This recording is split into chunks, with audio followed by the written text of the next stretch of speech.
Hi friends, ఈరోజు మన video ఏంటంటే మంచిగా చాలా టేస్టీగా చాలా సూపర్ టేస్టీగా రవ్వ లడ్డు చేసుకుంటున్నాం.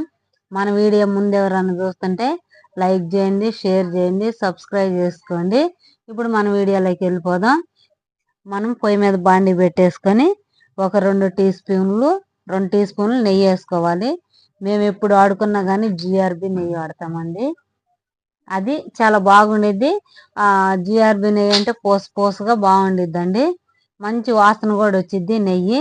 ఇక్కడ నేను 1 కప్పు జీడిపప్పు తీసుకున్నాను, కొన్ని కిస్మిస్ తీసుకున్నాను. ఇవన్నీ మంచిగా ఫ్రై చేసుకోవాలండి. ఫ్రై చేసుకొని ఒక గిన్నెలోకి తీసుకొని పక్కన పెట్టేసుకోవాలి. ఈ విధంగా వేగినాక మళ్ళీ మాడనీయకుండా ఉండాలి. ఇప్పుడు మనం అయితే ఇవన్నీ తీసి పక్కన పెట్టేసుకొని ఇక్కడ నేను ఉప్మా రవ్వ 1 కిలో తీసుకున్నాను. కిలో తీసుకొని ఇప్పుడు మనం సగం చేసుకొని పోసి మంచిగా నెయ్యిలో వేపుకోవాలి. రవ్వని పచ్చివాసన పోయిందాకా వేపుకోవాలి. ఈ విధంగా మంచిగా మనకి ఈ రవ్వ అనేది మంచిగా ఏగితే మంచి వాసన అనేది వచ్చింది అన్నమాట. ఎందుకంటే మనం నెయ్యిలో వేపుతున్నాం కాబట్టి మంచి వాసన వచ్చేది. ఈ విధంగా వేపుకొని మొత్తం ఒక పక్కకు పెట్టేసుకోవాలండి. బేషన్లో పోసేసుకోవాలి. మనం ఏదైతే లడ్డూలు చుట్టుకుంటామో ఆ చుట్టుకునే బేషన్లో రవ్వ పోసేసుకోవాలి. ఫస్ట్ వాయ అయిపోయింది కదా, రెండో వాయ కూడా ఈ విధంగా వేపుకొని పోసేసుకోవాలి బేషన్లో. ఇక్కడ నేను కొబ్బరి 1 చిప్ప తీసుకొని మిక్సీ పట్టుకున్నాను. మిక్సీ పట్టుకొని మళ్ళీ నెయ్యి వేసి ఈ విధంగా ఫ్రై చేసుకోవాలి. కొంచెం ఫ్రై చేస్తే సరిపోయిద్దండి, చూసుకొని వేపుకోవాలి, లేకపోతే మాడిపోయిద్ది. మనం ఈ కొబ్బరి కూడా రవ్వలో వేసేసుకోవాలి. వేసుకొని ఇక్కడ చక్కెర వేసుకోవాలన్నమాట. మీ టేస్ట్కి తగినంత వేసుకోవాలి. ఇక్కడ నేనైతే 2 కప్పులు తీసుకున్నాను, సరిపోతుంది. చూసేసుకోవాలి. ఈ చక్కెర మన కొబ్బరి పొడి మొత్తం కలుపుకోవాలన్నమాట. ఇదంతా మిక్స్ అయిందాక, అంటే వేడిలోనే ఉన్నది కాబట్టి కొంచెం మీకు చక్కెర అనేది లావుగా కనుక అయితే కొంచెం మిక్సీ పట్టుకోండి. నేను తీసుకున్న చక్కెర అయితే సన్నగా ఉన్నది కాబట్టి నేను అట్లానే వేసేసాను. ఇక్కడ ఒక 5 ఆలుక్కాయలు దంచేసుకోవాలి. వేసుకొని ఇదంతా మంచిగా కలుపుకోవాలి.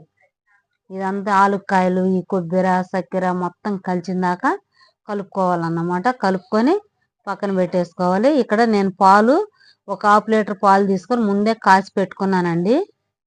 కొంచెం లెచ్చగా ఉంటే సరిపోతుంది. ఆ పాలు పోసుకోవాలి. పాలు పోసుకొని మంచిగా ఇదంతా కలుపుకోవాలన్నమాట. చూసి పోసుకోవాలి. పాలు ఎక్కువైనాయి అనుకో మనకి మన అంత మంచిగా అనిపించదు. కొంచెం పోసుకొని కలుపుకోవాలి. కలుపుకొని పక్కన పెట్టేసుకోవాలి. ఈ విధంగా మొత్తం మన రవ్వ అనేది లేకుండా కలుపుకోవాలి. ఉండలుగా ఉంటుంది కదా, ఉండలన్నీ మంచిగా నలుపుకోవాలి. నలుపుకొని మంచిగా ఈ విధంగా పక్కన పెట్టేసుకోవాలి. పక్కన పెట్టేసుకొని మనం ఉండ చుట్టుకునేటప్పుడు ఇప్పుడు మళ్ళీ ఒకసారి కలుపుకోవాలన్నమాట. అంటే మనకు రవ్వ అనేది ఈ చక్కెర అనేది మంచిగా నానిద్ది, మంచిగా పాలలో నాని బాగుండిద్ది. ఇప్పుడు మనం జీడిపప్పు ఇవి వేపుకున్నాం కదా, ఇవి వేసుకోవాలి. వేసుకొని ఇప్పుడు మనం ఉండలు చుట్టుకోవాలి. మనం ఈ విధంగా ఉండలు చుట్టుకోవాలి. కొంచెం వేడిగా ఉన్నది, కొంచెం వేడి ఉన్నప్పుడే ఉండలు చుట్టేసుకోవాలి. మనం చూసారా ఇట్లా ముద్దుకొస్తున్నది కదా, ఇట్లా ఉంటే సరిపోతుంది. పాలు ఇట్లా జుట్టు పక్కన పెట్టేసుకోవాలన్నమాట. కాకపోతే రెండో చెయ్యి కూడా పెట్టుకోవాలి. ఇచ్చిపోతుంది అనుకోండి లడ్డు, ఇట్లా రెండో చెయ్యి వేసి మనం ఇట్లా ఒత్తి చుట్టాలి. ఇట్లా జుట్టు పెట్టుకోవాలండి. ఇట్లాగనే మొత్తం ఉండలు జుట్టు పెట్టుకోవాలి. చాలా బాగుంటాయండి. చాలా పిల్లలు స్కూల్ కానించి వచ్చిన పెద్దోళ్ళైనా పిల్లలైనా ఎవరైనా సరే లడ్డులు అయితే చాలా టేస్ట్ ఉంటాయి. చాలా బాగా తింటారు కూడా. మా ఇంట్లో వాళ్ళు అయితే చాలా ఇష్టపడతారు మా పిల్లలు. లడ్లు, ఈ రవ్వ లడ్డు అంటేనే చాలా ఇష్టంగా తింటారు. మనకి లడ్లన్నీ చుట్టుకోవటం అయిపోయిందండి. ఈ విధంగా చుట్టుకొని మనం కానీ ఒక పప్పు డబ్బాలోనో లేకపోతే ఒక గాజు సీసాలోనో కానీ పెట్టుకుంటే కానీ ఒక 2 వారాల దాకా అయినా కానీ ఈ లడ్లు చాలా బాగుంటాయండి.